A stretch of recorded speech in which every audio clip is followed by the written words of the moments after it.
Alexander Monterio. House on Hartfield Road. I'm where I'm supposed to be, but my thoughts are out of control.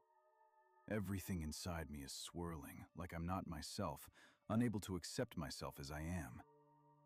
Is the problem me? Or maybe the problem is everyone but me?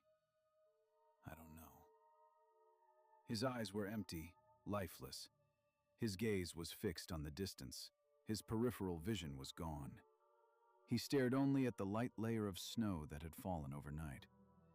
Snow is rare in these parts, like in Norway or Sweden, for example. His glasses shimmered faintly, shimmering with sparkling snowflakes. There were small abrasions and scrapes on his face. A stained blue shirt lay on his body, and his jacket lay where he no longer wanted to return. A desire to forget, not to remember what had happened, and to try to start over. His right pant leg was torn, cutting through his shin. Blood oozed slightly from an elongated cut on his leg. He was wearing expensive mid-season Chelsea boots, bought as an anniversary gift by his wife. He didn't realize it yet, but she was still lying there in the ditch, alone with bruised ribs, a broken wrist, a broken nose, and a head injury. He hadn't even considered turning back. His thoughts were elsewhere. Leaving the forest, he climbed onto the highway heading southeast. He hadn't walked more than 200 meters when a 1988 hatchback drove past. The car stopped and backed up. Two young men were sitting in the front seat. "Can I help you?" "You don't look so good," the driver said, eyeing the man anxiously. The man on the road was silent, only gazing at a distant point beyond the hill. "Hey, can you hear us? It's too cold outside to walk like this," the driver tried again to rouse the traveler. "Look at him. He clearly needs to go to the hospital," the passenger said. Yes, you're right," the driver replied anxiously. "Let's pick him up." "I'll help you right now," the passenger said insistently, already climbing out of his front seat. They placed the stranger in the back, carefully folding his legs so as not to stain the upholstery or hurt the man. "What's your name?" the driver asked, looking in the rearview mirror. Silence again in the back seat. The stranger's eyes were glassy and his body gave no vibrations. He was calm. The cold didn't bother him at all. The passenger in the front seat turned, his gaze falling on his strong, broad fingers. "Your hands, they're stained with blood. What happened to you?" The man only exhaled and lowered his head. "Will, don't ask such questions," the driver muttered. "We need to get him to the hospital soon. I saw the blood oozing from his leg." "That's understandable, Liam, but I'd like to know, tell me everything." He began to ask the stranger again.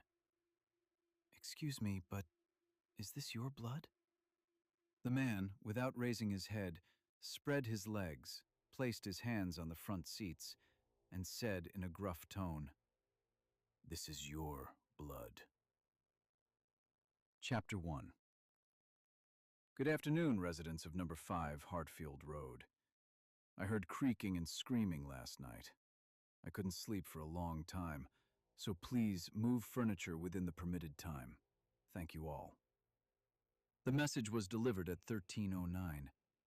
Sarah Moxley read the message and shook her head.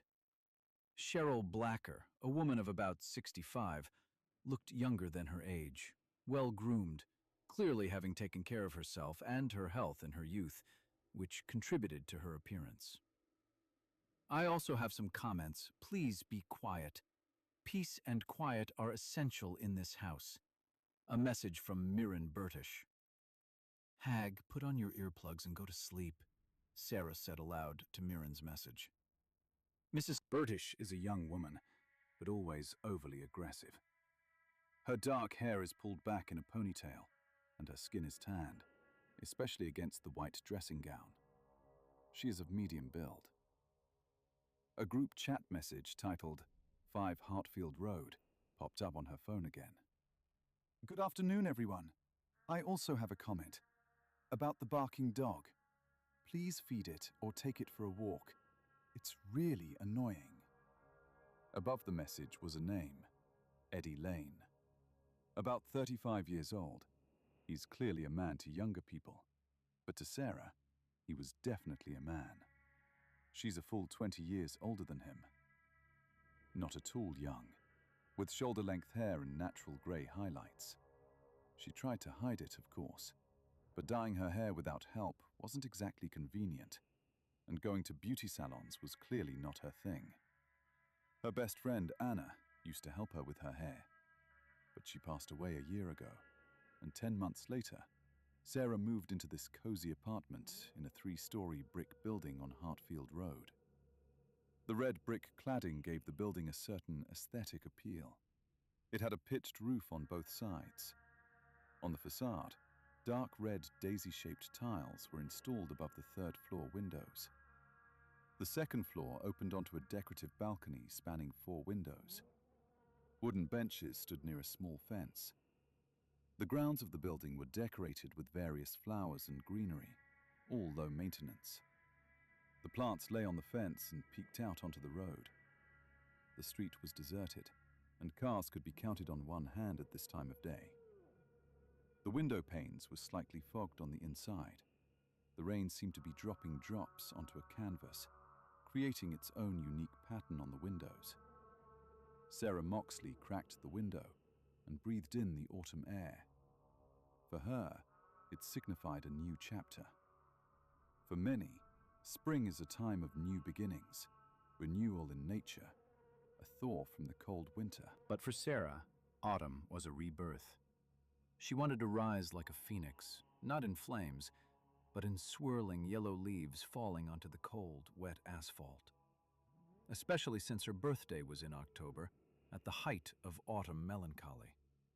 Born in autumn, a time when many fall ill and try to sleep it off to regain their strength. But lately, Sarah had been having trouble sleeping, only getting a few hours a day. After airing out the apartment, Mrs. Moxley closed the living room window. Her gaze fell on a small, candy-shaped box sitting on the windowsill. Sarah took one candy, hoping to brighten up the drabness of her life. The sound of the rain had diminished significantly, but it hadn't disappeared completely. A pleasant background sound accompanied Sarah as she walked to the wall shelf above the television. Taking out a video cassette, she glanced at the title. The Sting. That wasn't what Sarah wanted, and she wasn't in the mood for feature films right now. She also put Annie Hall aside. She liked the film, especially Woody Allen's performance, but Dr. Walter Schulte's recordings gave her more of a desire to live. Sleep deprivation. She studied it more eagerly to combat the depression that had developed after the death of her best friend. Sarah loaded the tape into the VCR, and a voice came over the speaker. Another blogger was exploring the topic of dreams, using the doctor's recordings as a basis. It had taken Sarah Moxley a great deal of effort to find a studio that could record the podcasts she needed onto VHS. They were completely irrelevant now, but Sarah, a fan of old-school technology, found it more convenient and familiar.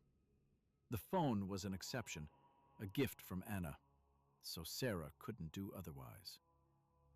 She watched a video where a blogger, using Dr. Walter Schulte's recordings, talked about his research and experiments with sleep deprivation. He explained that sleep deprivation causes the body to produce more of the hormone melatonin, which helps regulate mood and improves sleep quality.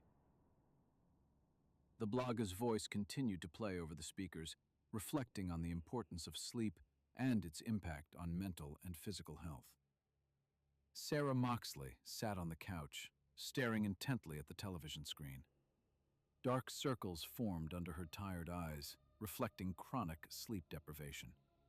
She was willing to do anything to overcome her depression and find a way to regain normal sleep.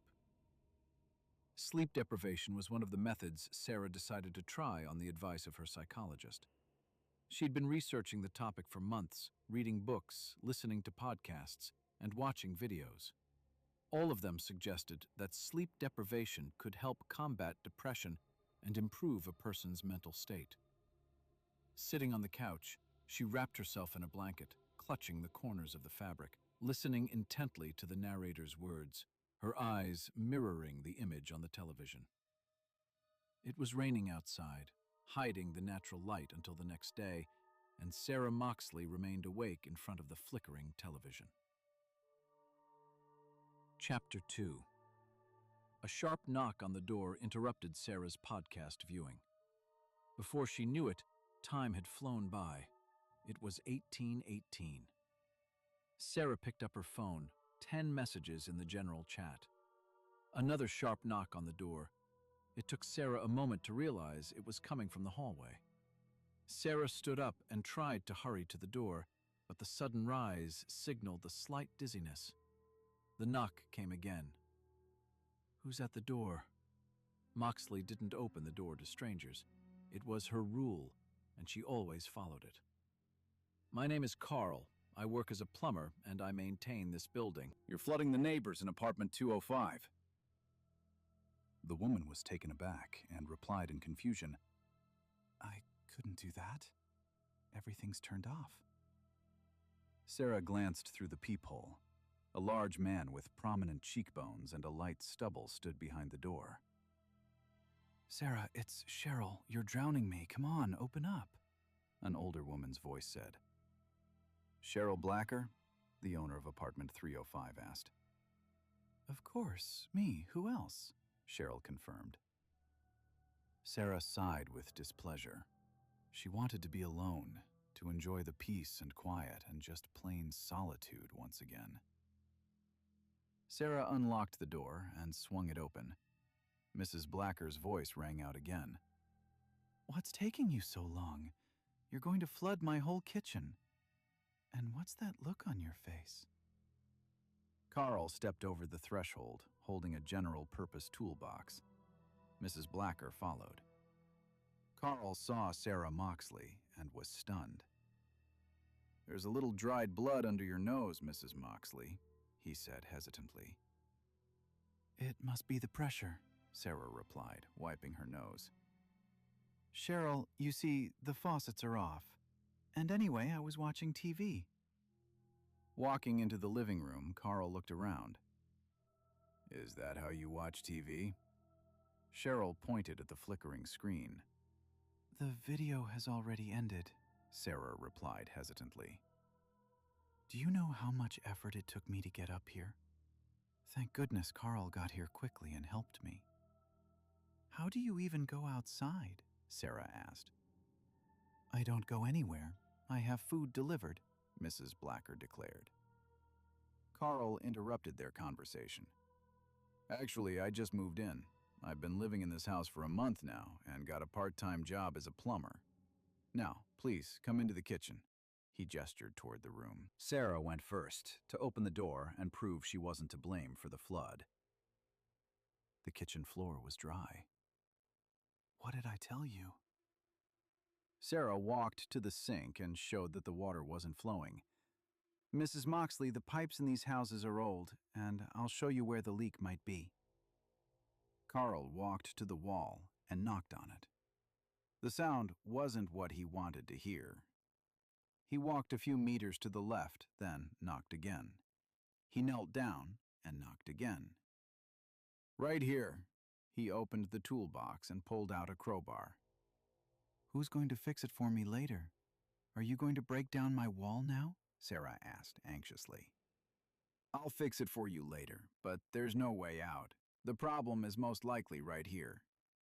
Most likely? Well, maybe it's not there, but you'll break me.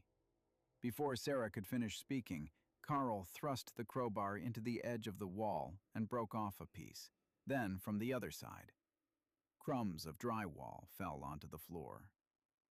Carl jabbed the hammer into the wall again, creating openings to view the pipe.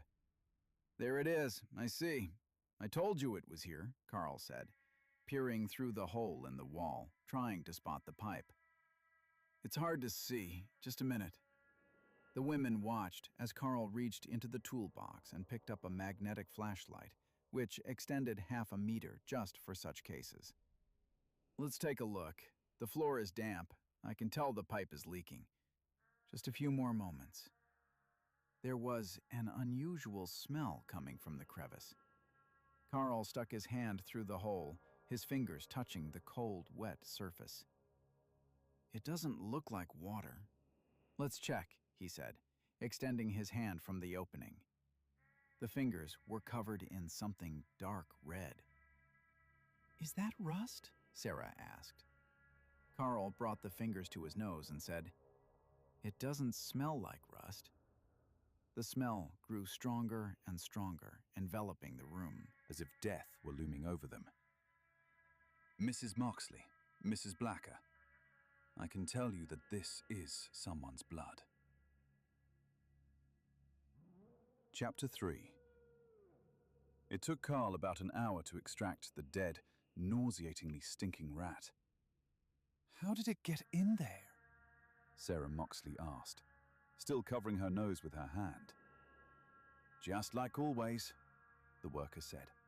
"That's what rats are for, to cause trouble." "Just like people," Sarah added in a shrill voice. "It got in an unusual way and chewed through the main pipe. It was thinned out there. Basically, you ladies saw it all for yourselves." "Yes, we saw," Mrs. Blacker replied quietly, still holding her breath. "I think it's time to wrap things up. Mrs. Moxley, I'll leave you my contact information. If you have any plumbing problems, you can call me." "I'm not a member of the house chat." Carl gathered his tools and headed for the door. "No more rats in my apartment, please," Sarah whispered. "Done. I patched the pipe. No rats." Carl nodded and closed the door behind him. Sarah sank into a chair, still smelling the foul stench of blood and rotting flesh. She stole a glance at Mrs. Blacker, who was looking at her with horror and incomprehension. "I think it's time for you to go," Sarah Moxley said, sitting on the chair. "Yes, I think it's time," Mrs. Blacker replied, slamming door number 305, still absorbed in the sight of the rat they'd pulled out of the pipe. Sarah stood up with some difficulty, heading towards her bedroom, her joints making themselves felt. Her head was full of dark thoughts that she tried to suppress. She heard the sound of a message on her phone again, but she didn't think to look. What could Eddie Lane have written there? Or Mirren Burtish? Or maybe Cheryl herself, complaining that I flooded her flat. Something in her body was unsettling and filling. Fear, that same depression that cheap psychologists love to talk about. She knew she had to talk about something. Lack of communication? No. It was something else. She couldn't find the courage to share this with her friend Anna. To keep to herself for a year what she should have said back then in London. That she slept not only with her husband, but also with hers. Sarah still couldn't accept that Anna had passed away so early. "I know you would have found a way to comfort me. You were always so wise and caring," Sarah whispered, closing her eyes. "I just want you to come back, for everything to be like before, and tell you everything. But is that possible?" Sarah's voice trembled slightly, but she continued speaking. "And that dead rat ruined everything." Sarah opened her eyes and stared for a moment at the empty room. Yes, there was a sofa and a TV, a closet and various wall shelves, but the apartment was empty, and nothing else had anything to do with it. Sarah glanced at the painting hanging on the wall. She hadn't noticed it before. A nondescript, snow-covered landscape along a deserted road.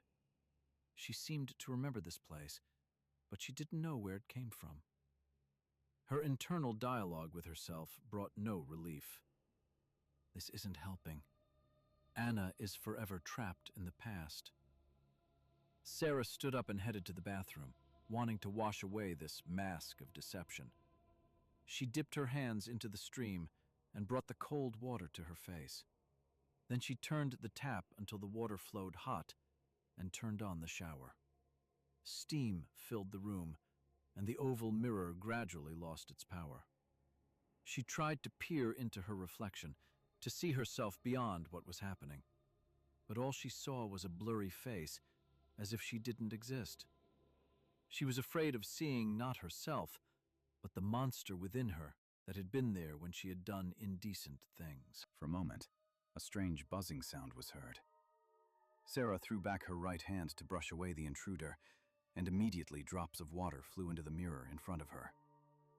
In the reflection was none other than Sarah Moxley herself. There was no one else in the bathroom but her. After drying her face with a light, velvety towel, she walked out and headed to the TV. The silent blue screen glowed with the word VHS. She saw her phone on the coffee table, a new message icon blinking on the screen. Sarah could have read it now, but she clearly had no time. She felt an unpleasant numbness in her back, a tingling sensation in places. She sat down on the sofa and relaxed. She tried to rest, staring at the piercing blue screen, the bright blue light reflecting in her eyes. Sarah. A slow, quiet whisper passed her ears. Her pupils instantly contracted, and a wave of anxiety ran through her body. Her lips seemed frozen, unable to utter a word. Sarah, the quiet voice said again. She wanted to say something, to say in response, Anna? But the numbness literally sat within her. Sarah couldn't get up. She couldn't move. She sat as if tied to the sofa, pressed against the back. Her arms were hanging back and twitching slightly.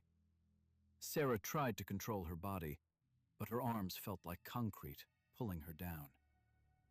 She tried again. Eyes with a blue glimmer stared at her arms, which were about to move from their dead place. Sarah, the voice sounded a little louder. That voice is driving me crazy, Sarah thought. The phone screen on the coffee table flickered on and off. Sarah made another attempt to rise. Her little finger twitched, followed by her thumb. I can move my index finger, Sarah said to herself with strength and pride. I can. I can. She sighed anxiously, repeating the words with great insistence. Her palm hovered over the edge of the sofa, as if floating in zero gravity. I'll raise my hand. I'll rise. I can do it. Sarah tore her hands away from the sofa and raised them upward with difficulty, then managed to pull herself up from the sofa, which seemed to be drowning her.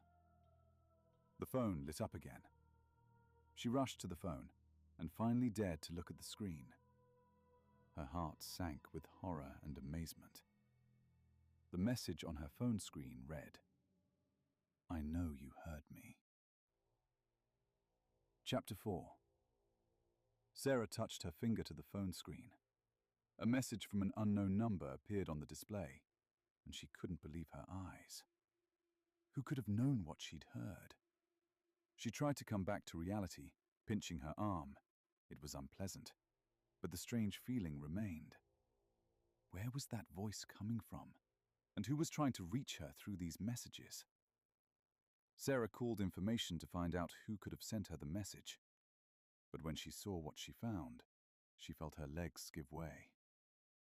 The number belonged to Charles Moxley, her ex-husband. But that's impossible, Sarah Moxley said. Charles had been buried more than 6 months ago, after a car accident. Charles Moxley was a tall, handsome man. A couple of years older than Sarah, he almost always wore a smart suit, was clean-shaven and well-groomed. Girls stared at him, but he always stayed with Sarah, no matter what. Sarah paused for a moment and then quietly said, I'll call, whoever it is. The same number rang, and the dial tone immediately stopped, as if there was no connection. Sarah dialed again.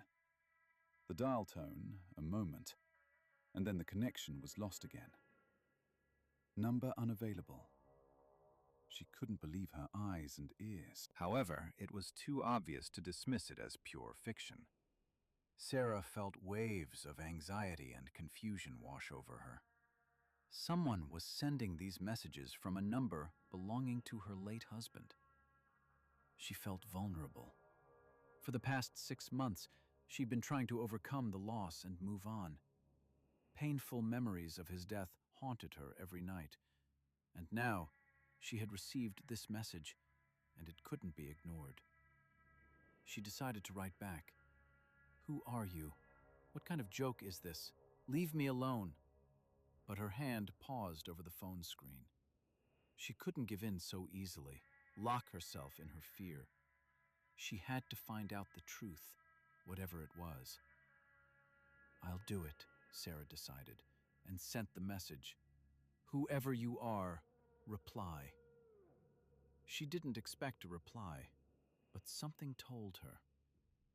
Almost immediately after sending it, Sarah heard her phone vibrate and quickly grabbed it. The message flashed on the screen again. "I still know you heard me." Sarah felt her blood run cold. She wanted to call someone she could share this horror with, but suddenly realized she didn't know who. No one she was talking to right now was immersed in the details of her relationship with Charles. She was alone with her secret and her fear. Sarah glanced at the 5 Hartfield Road chat. The number 15 was visible on the app icon. Sarah jumped at the knock on the door. "What happened again?" she said, walking to the door and peering through the peephole. To her surprise, she saw a sturdy man in a work uniform with the logo of a plumbing company. It was the same plumber who had come earlier, but something was wrong. "What do you need?" Sarah asked anxiously. "Good afternoon, ma'am. It's Carl. I left my tools here last time. Can I have them back?" he asked indifferently. "You got everything," Sarah Moxley insisted. Excuse me, but I left something behind. The woman sighed and slowly unlocked the door. Dark, cold eyes stared at her. She realized that this wasn't the plumber before her, but someone else entirely. Someone who had infiltrated her life and was waiting for the right moment to achieve his goal. Chapter 5. "Let me come in and get my tools, Mrs. Moxley." Sarah stood there, stunned, unable to understand how Carl could have changed in such a short time, or, for that matter, how anyone could pretend to be someone else. "You're not Carl," Sarah Moxley said slowly. "Of course it was me. Besides, I was at your place, and I left my tools in the kitchen." "No, I don't believe you," Sarah said nervously. "Sarah!" came a voice from the stairwell. It was Cheryl Blacker. "You again. Is there a flood again?" Sarah cried, peering down the empty stairwell.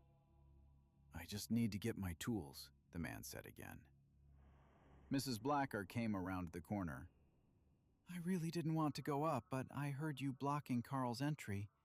He promised to replace the faucet." "That's not Carl. Look at him. That Carl was completely different," said Sarah Moxley, the apartment's owner. "What's wrong with you? We were just at your place." Sarah Moxley felt tension in her body, fear, anxiety, as if everything inside her was twisting. "Enough!" Sarah interrupted, her voice shaking slightly. "I don't know who you really are, but I'm not going to let you into my apartment. Get out of here before I call the police." Carl frowned, turning to Cheryl, and said, "Now I understand why you said that." Sarah slammed the door and sank to the floor, feeling a shudder run through her body. She couldn't believe what was happening. She spent about 10 minutes like that, listening to her neighbor Cheryl go down to her apartment, muttering something under her breath. It was as if she didn't realize or feel those minutes. Time stood still. The clock stopped, and her pupils dilated to their maximum. Suddenly, Sarah heard a noise from behind the door.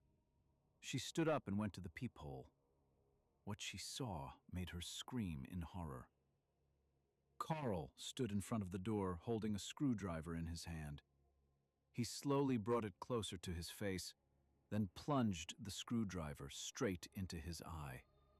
Something splattered, and he fell to the floor, letting out a terrible groan. Sarah jerked away from the door and rolled onto the floor, trying to suppress a scream. Her heart was beating so fast, it felt like it would burst out of her chest. She couldn't believe her eyes. What's happening? Terrible thoughts swirled in Sarah's head. Sarah knew she needed to call an ambulance, but her body was paralyzed with fear. She lay on the floor, listening to the sounds of someone moaning outside.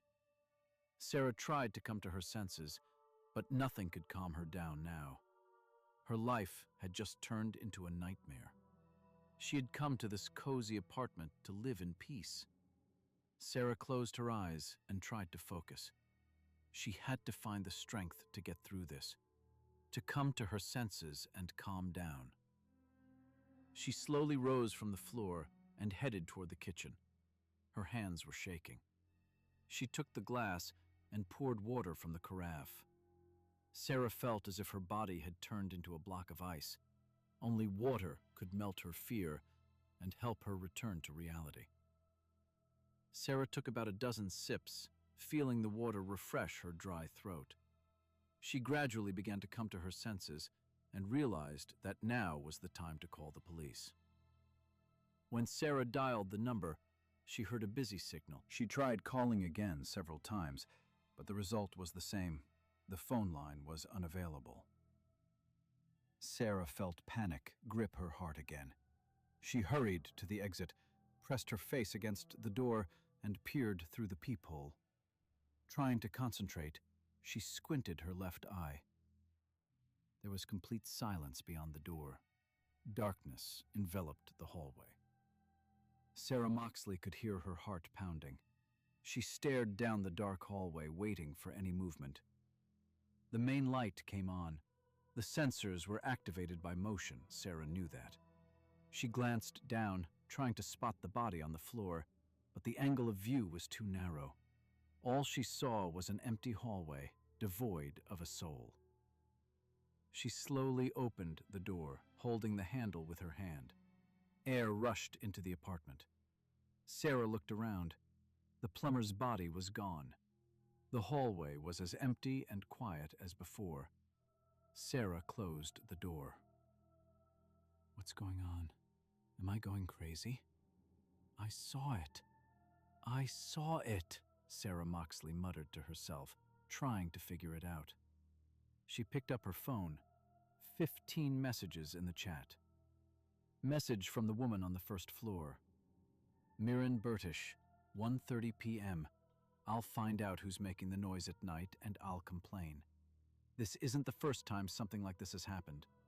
1:32 p.m. I know you're looking at this message. Just know I'll come see you. Eddie Lane, 1:34 p.m. I think we just need to discuss this calmly. Mirren Burtish, 1:35 p.m. Shameless, insolent people. 1:37 p.m. And here comes the knocking again. How much longer? 1:45 p.m. You're definitely reading. Next time I'll come with the police. We'll have a fight. 2:03 p.m. Are you completely stupid or something? Can you even read? Calm your kid down. You've turned him into a stadium. He's running around like an elephant. Erin Waddingham has left the chat. Edward Ings, 3:48 p.m. Selling a mattress. Cheryl Blacker, 5:01 p.m. I'm standing in the kitchen and I hear a scraping sound from above.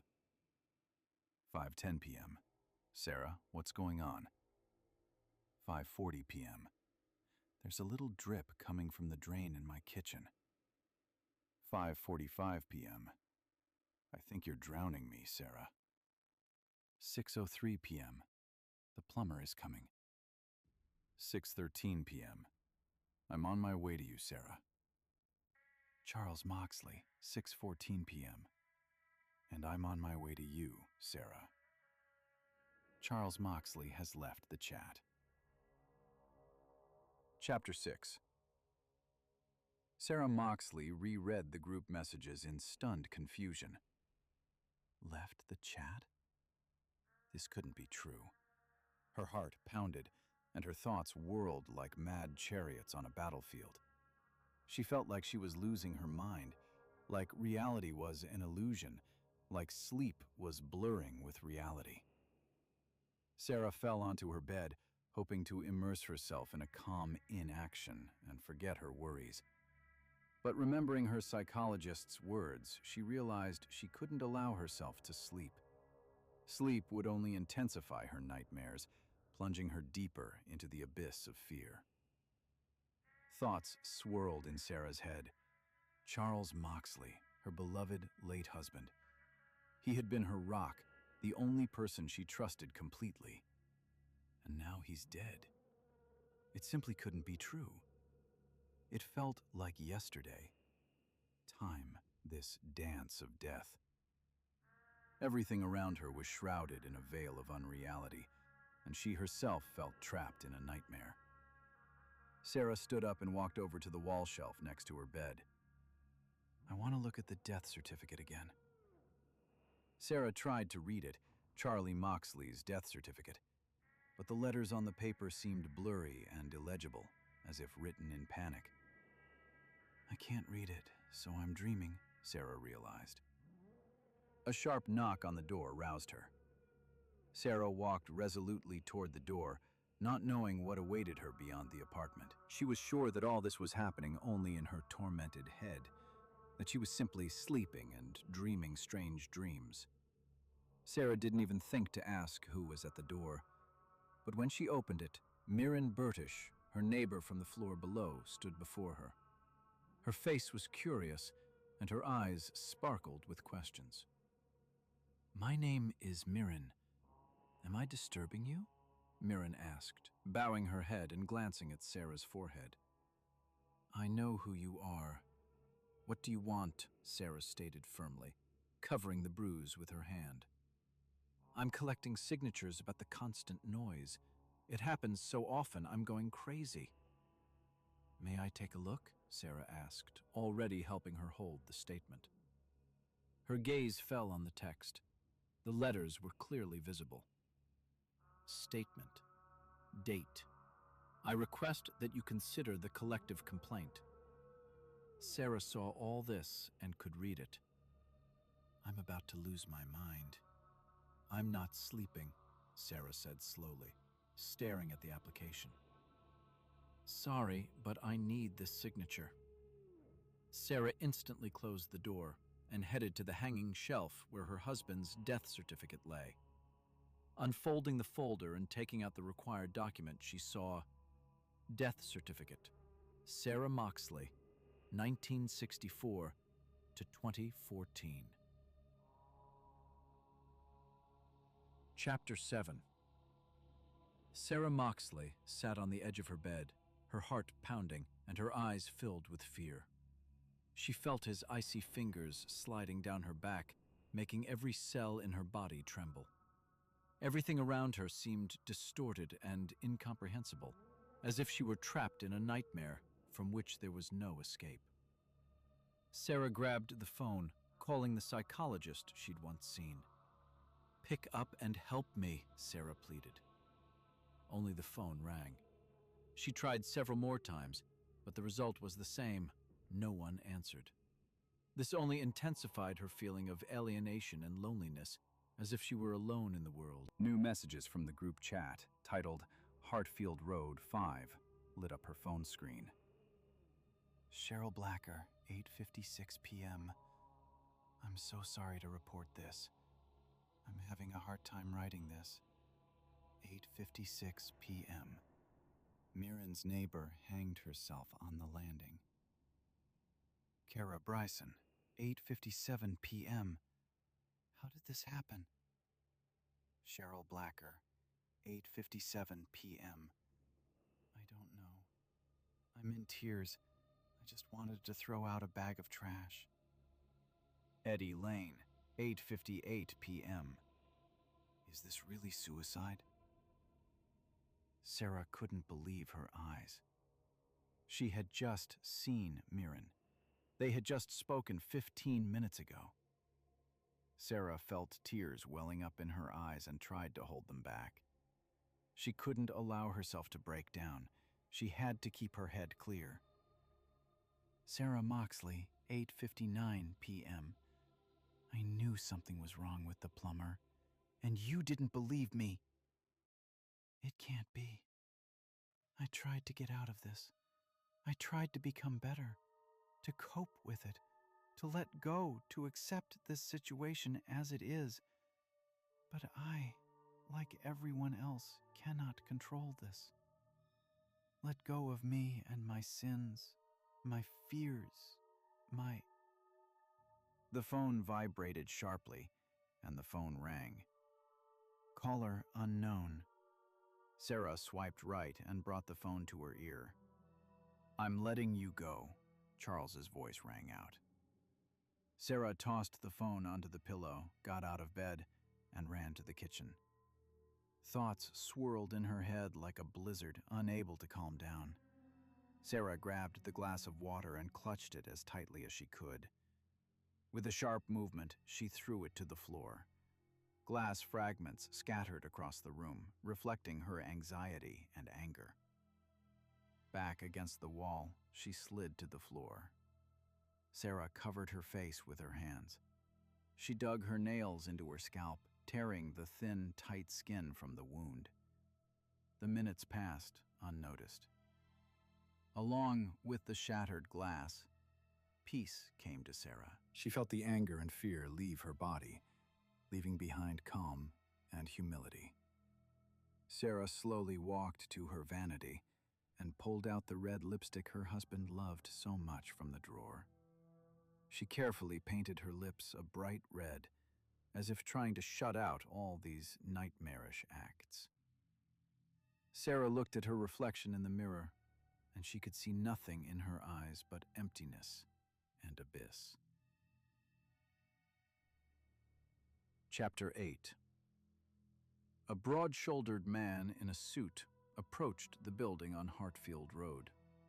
He pulled a small box of lollipops from his right trouser pocket and popped one into his mouth. "What am I doing here?" the man said gruffly, his emotions unrestrained.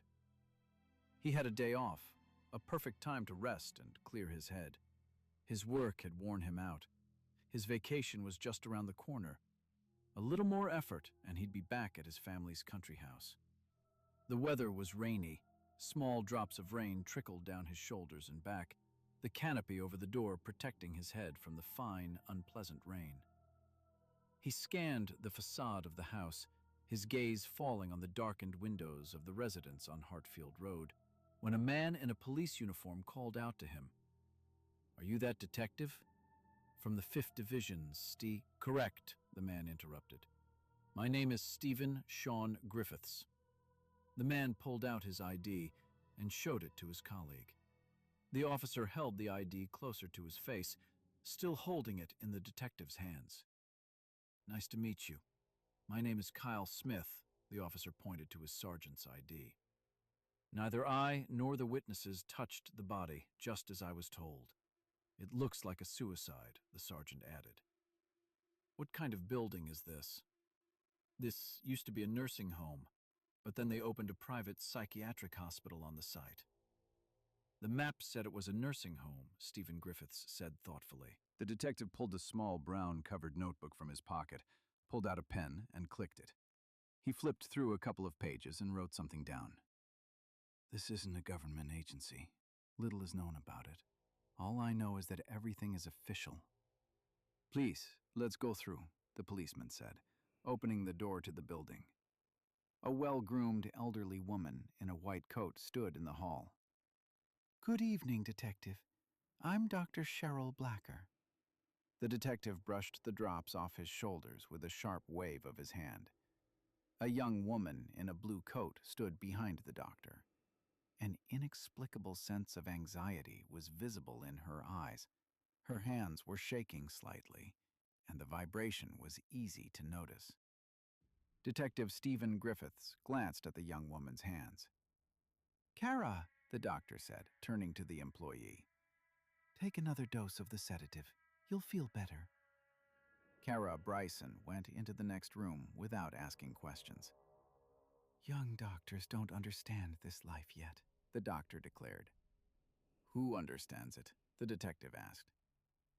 "I think only those who don't have feelings." "Do your patients have feelings?" "Not all of them. We're trying to restore them," the doctor stated affirmatively. "How many are there in treatment here?" Stephen Griffiths looked around. "About 10. They think they're sensual, but that's just another misunderstanding of themselves. A world without feelings, only a goal. Because feelings get in the way." "I disagree with you, Doctor." "Cheryl Blacker. Dr. Cheryl Blacker. What exactly do you do?" "We try to absorb the patient's negative feelings and normalize their condition. Each patient is individual. We create scenes, like theater, trying to bring them back to reality." We're not trying to help people understand life. We want them to understand their true feelings, like source code. One person, one personality. Everything else is disease. "But they can choose who they are for society." You mean wearing a mask? The detective nodded. Yes, one can wear one or more masks. It's up to the individual. Wearing a mask is like a hobby. "Why don't you have bars on the windows?" the detective asked, changing the subject.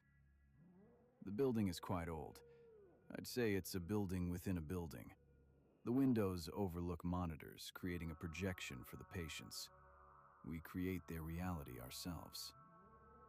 "I'm afraid of ending up in your reality," Detective Griffiths said. You have nothing to be afraid of. Please, come upstairs, the doctor invited. After walking a few meters down the hallway and turning left, they found themselves at a staircase. "After you," the detective said.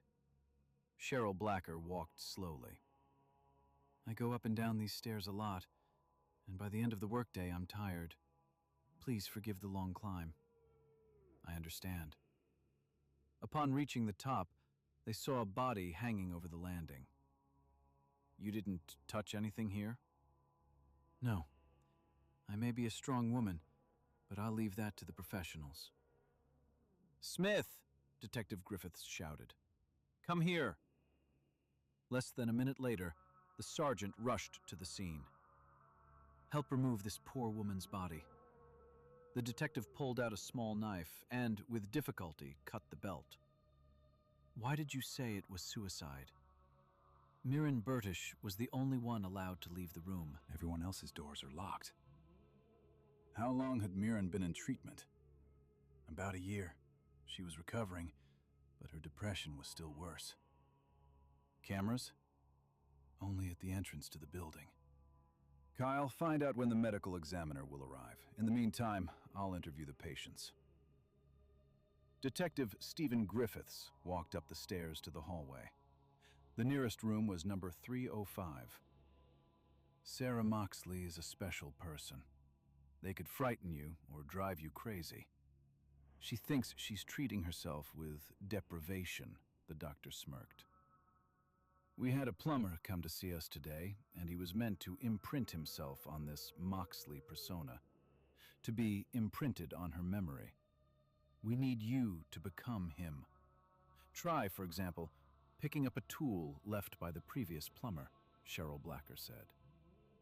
But why? What's all this for? Stephen Griffiths looked questioningly. It's just a game for the patient. We have a murder on our hands, and we're doing who knows what, the detective said indignantly. He took out a notepad and wrote something down. We need to investigate this. Document it. We're checking what happens next. Will there be an imprint on the memory? Please. A note of sincerity flashed in the doctor's eyes. Griffiths knocked. There was a moment of silence. Then the detective knocked again on door number 305. Silence. The detective pressed his ear to the door, and then, as if through a loudspeaker, a sound came through. "What do you need?" Sarah asked anxiously. "Good afternoon, ma'am. It's Carl," the detective said hesitantly. Chapter 9. The door slowly opened. A tall man stood before Stephen, his face perfectly shaven with prominent cheekbones, dressed in a woman's dress with strange patterns. He wore a woman's wig with shoulder-length hair. A small abrasion was visible on his forehead. Stephen stood stunned, seeing before him something he could hardly have expected. "You're not Carl, and I don't believe you," the man standing on the other side of the threshold declared. He was categorically opposed to this stranger and imposter, and Dr. Blacker couldn't persuade him to let Stephen Griffiths into the apartment. The door slammed right in the detective's face. "Come along, Stephen," the doctor said, running her hand along the detective's waist, leading him away from the door. "You saw it all yourself. It's Sarah Moxley, or at least he thinks so. It's all about a problem that lurks inside his head." "If we consider this man someone, then who is he really?" "His name is Charles. Charles Moxley, husband of the late Sarah Moxley. He came to us about 10 months ago. He killed his mistress, who was also his wife's friend. Then he got into an accident. He lost control of the car on icy roads. He survived, but his wife didn't. He also killed 2 other passengers on the highway. Jealousy is an integral part of our lives, and sometimes it reaches its peak." "Was it just the accident?" The detective's eyes narrowed slightly. "No, not just that. A combination of factors contributed to the brain damage.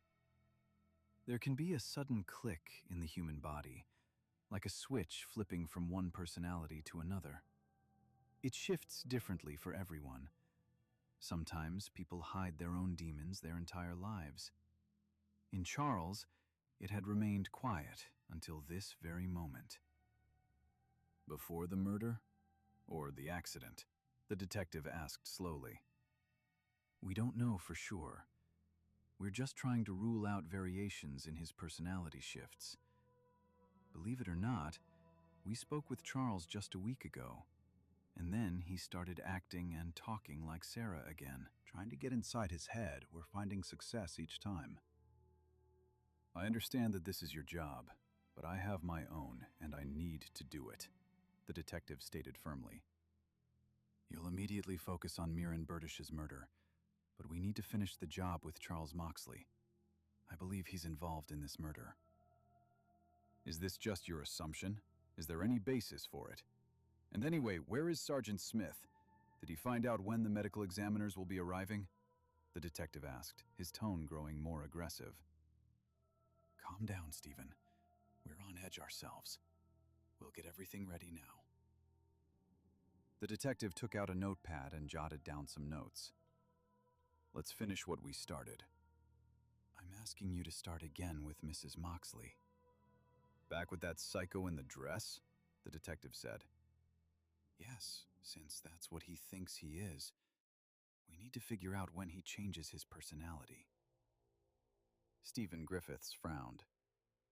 "Again, these games of yours," he said, looking the doctor in the eye. "How can you do this to them? They're people just like you and me." "It's their own fault," Dr. Blacker replied sincerely. The detective remained silent, then lowered his head after a few seconds and sighed. "Okay." "Go ahead, let him be Sarah," Cheryl said.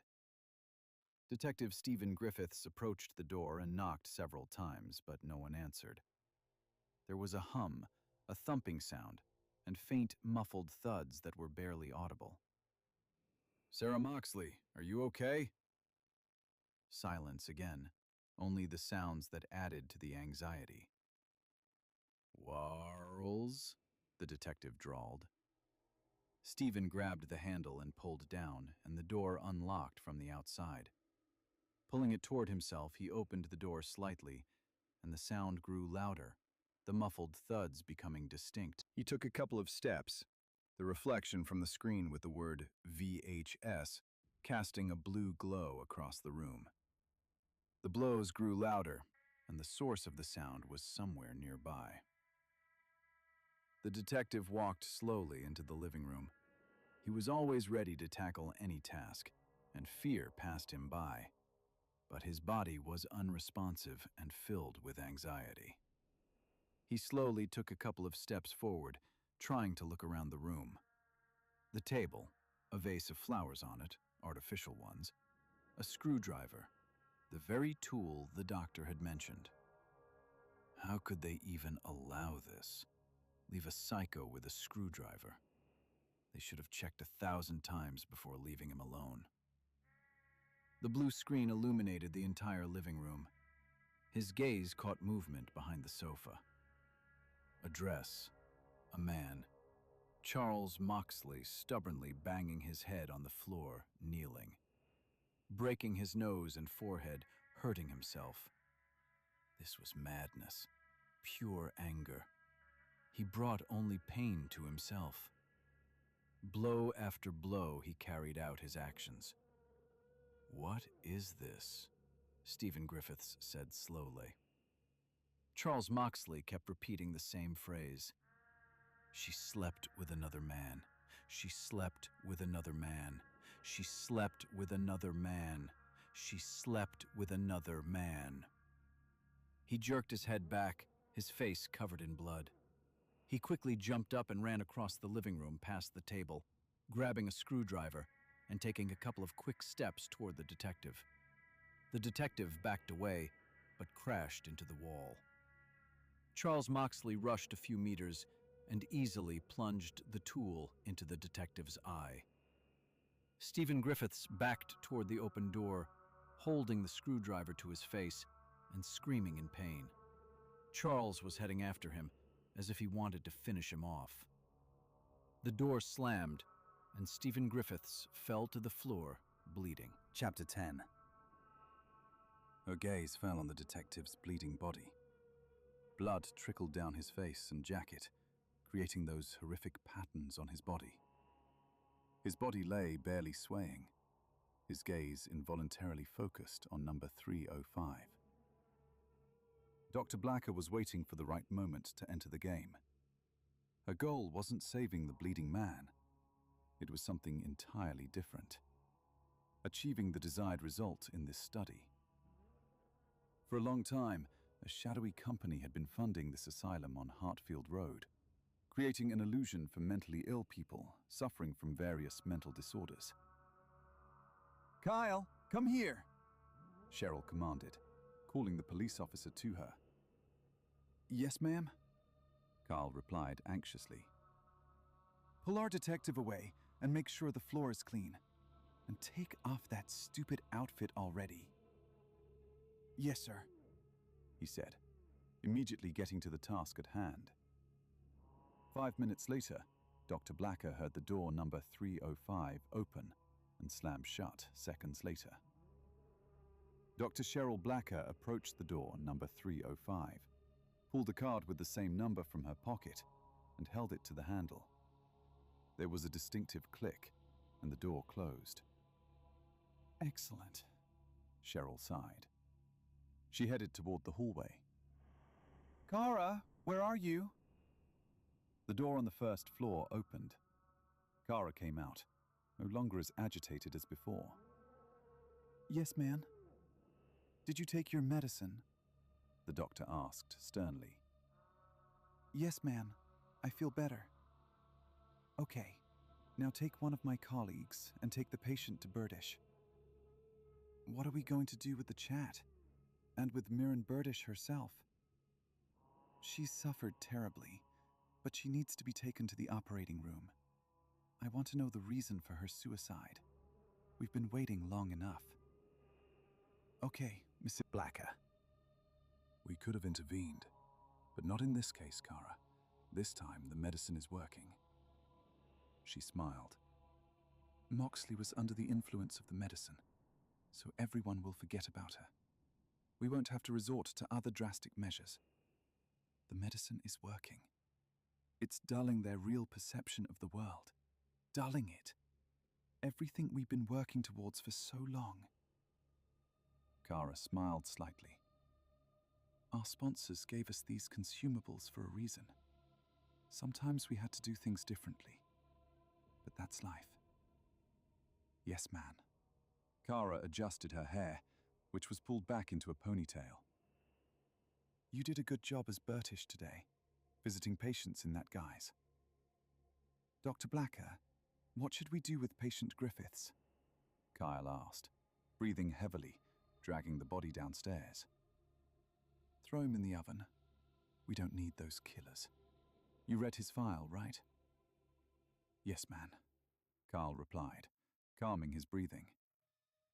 We all read that file. The murder of 3 girls in Bradford. That's the only way to deal with people like that. Here's Griffith's notebook. Take it. He handed over the book with notes. Thank you. I'll take a look later, Cheryl replied. And, Dr. Blacker noted, schedule a plumber for Eddie Lane's room tomorrow. Get the dog ready. That's what he heard, isn't it? Dogs barking. Yes, man. He complained about dogs barking. Excellent. I can't say it's a side effect, but we'll look into it. But tomorrow, we'll rest today. Dr. Cheryl Blacker headed to her office. She opened the door with her card and sank into a chair. Her legs were wobbly, and the veins on her legs had an unusual varicose appearance. She rubbed her calves with her hand, gently massaging where needed. Opening the patient file, she updated the data. Charles Moxley. Patient number 305, 2013. Murder of Anna Kinsey, 2014. Murder of Sarah Moxley, 2014. Murder of Will Higson, 2014. Murder of Liam Kearns, 2014. Murder of Stephen Sean Griffiths. Stephen Sean Griffiths. Patient number 203, 2009. Murder of Susanna Rushworth, 2010. Murder of Shelley Armitage, 2010. Murder of Susanna Blameyers. She moved the computer mouse and 2 monitors turned on. Each of them displayed about 16 surveillance cameras, including the hallway, corridors, and patient rooms. Cell 305, living room. Moxley sat motionless on the couch, trying to peer into the blue, flickering television screen, hoping to somehow combat his depression with Dr. Schulte's techniques. We create our own problems, thinking we can easily get rid of them. But the further we push ourselves, the harder it is to get out. The doctor placed the notebook with patient Stephen Griffith's notes on the table, flipping through the pages with her fingers. About 10 random dates from the 1990s and 2000s. It could be anything, Cheryl Blacker said. The doctor opened a desk drawer and took out a small box. Opening the lid, she took out a candy labeled D1-715 and placed it in her mouth. Epilogue. The metal detector slid over Tom's jacket, skirting it like a rocket circling the earth. The distinctive sound of metal detection echoed. "Turn out your pockets," the guard demanded.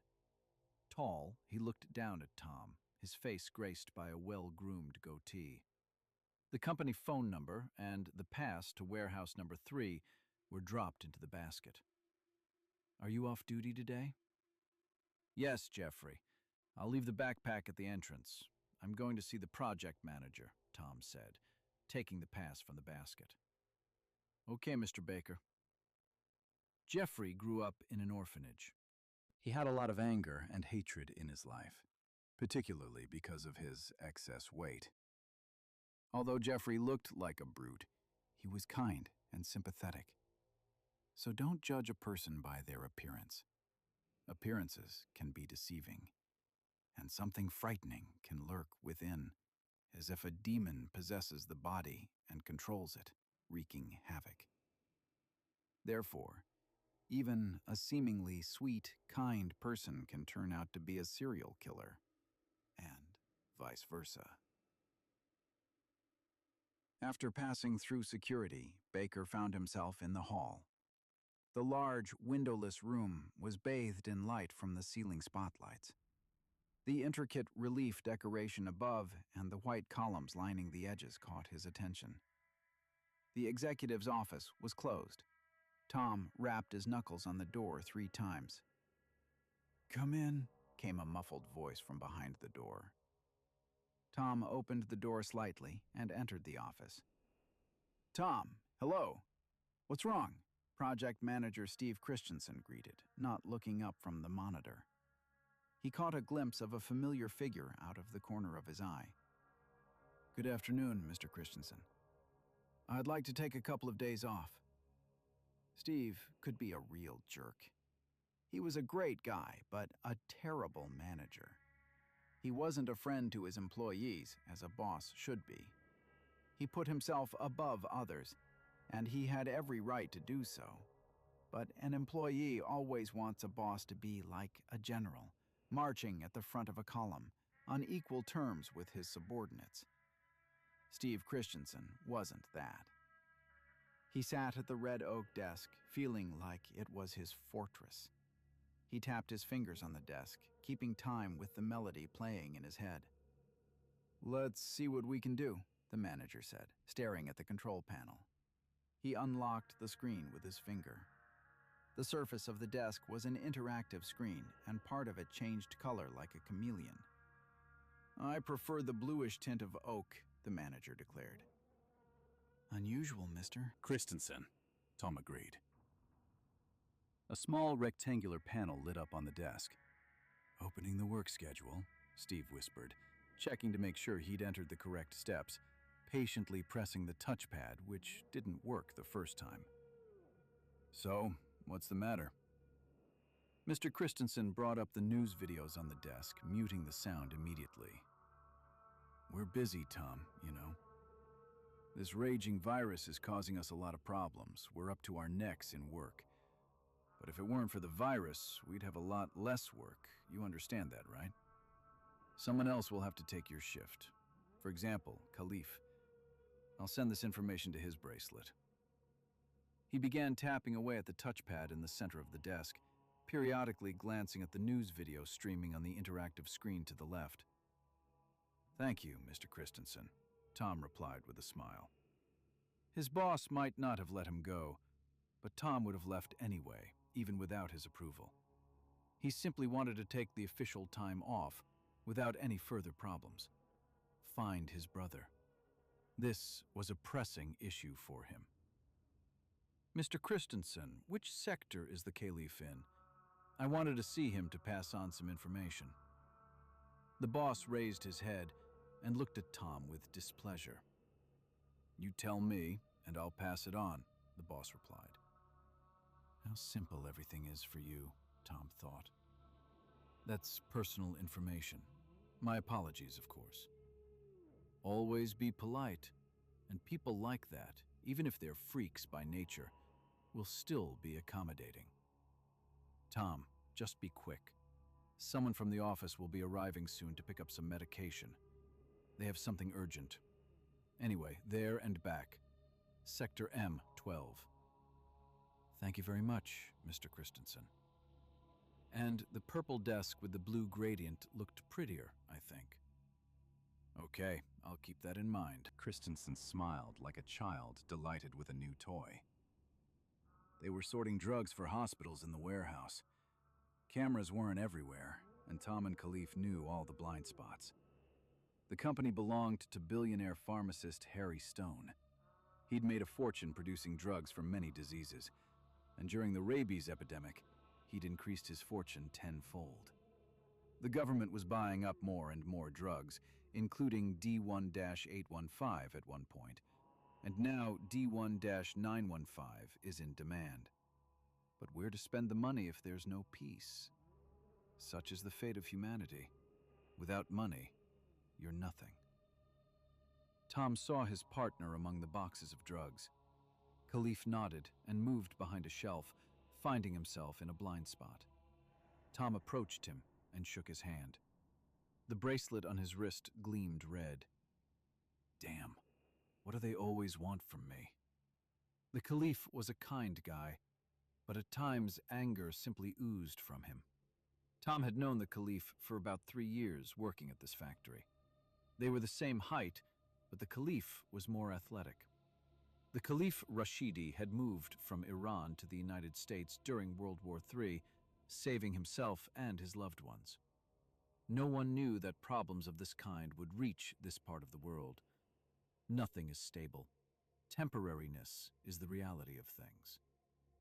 The Caliph was clean-shaven every day, but by evening today, stubble was showing on his face. What happened? Are you nervous about my request? No. I got a message from the boss about you earlier. I'll marry you at work, no problem. I'm worried about something else. You remember what we're having this evening, right? Not here, Tom answered nervously. I remember everything, and everything will be fine. I'm in the know. That guy Nick, he quit, the one at the checkpoint. What do you mean quit? Tom said anxiously. He was busted. He was trying to make a buck and got caught. Caliph, it's all off the table. We can't take any chances. No, we'll do it. We did it once, we'll do it again. You know how my family and everyone around the house live. Slums, damn it. He slammed his fist on the box so hard the boards creaked. Calm down. Tom fell silent. Someone's coming. Caliph stood between the boxes, trying to see something. What's there, Caliph? The elite are here. They've come to pick up the goods. Christensen wasn't lying, Tom confirmed. I need to go anyway. Standing here, outside the cell, would be suspicious. I understand. And about your weekend? Where are you going after our case? This case has nothing to do with it. It's all because of my father. He's dying, and it turns out he has a son. And judging by his name, he's Russian. How about that? And I need to find him. Bastard? Oh, Tom, you're in trouble. The Caliph smiled slightly. A few seconds later, he became confused, not understanding the entire situation. I sympathize with your father. I remember you telling me, he said slowly. Yes, I understand he was born improperly, Tom replied evasively, not wanting to continue the conversation. Don't worry, that's what I'm telling you. Everything's okay. Although, you know what times we live in now. Children born improperly, whose fathers didn't officially fit into their lives, are now held accountable with their heads. That damned law states it plainly. The father's fault falls on the child. So be careful, you hear? Tom remained silent, and after a few seconds, his partner spoke again. Have you heard what's going on the East Coast? Of course. I think everyone's heard it all by now. What do you think about this? What's there to think about? Our job is to supply the cure for this virus. You're right. We need to keep people from going crazy. The main thing is that we don't go crazy while we're supplying the cure. You think everything's under control? All we can do is believe what they tell us. Or rely on ourselves. The Caliph opened the medicine drawer. He felt one of the bottles, pulled it out, and opening it, examined the pill. The casing was stamped with the inscription D1-915. Look, the Caliph added, handing the jar to his interlocutor. Here it is, our salvation. Now you see, this is the only way. Well, is the way clear? The Caliph glanced down the corridor. Well, now it's clear. Go. See you later this evening. On the line, Caliph. Tom returned to the hall. The door to his boss's office was locked. Without reporting to his boss, he headed to the front desk, where Jeffrey searched him again with a metal detector. Tom went through this procedure calmly, giving no reason to doubt his integrity. Although integrity, like any product, can go bad. Tom went outside. 2 trucks with the sign Stone Technology were parked near the building. Workers were using specialized equipment to load boxes into the truck and whispering. Friends, thanks for listening. Thank you for being with me today. I'd appreciate a like and a subscription. See you there.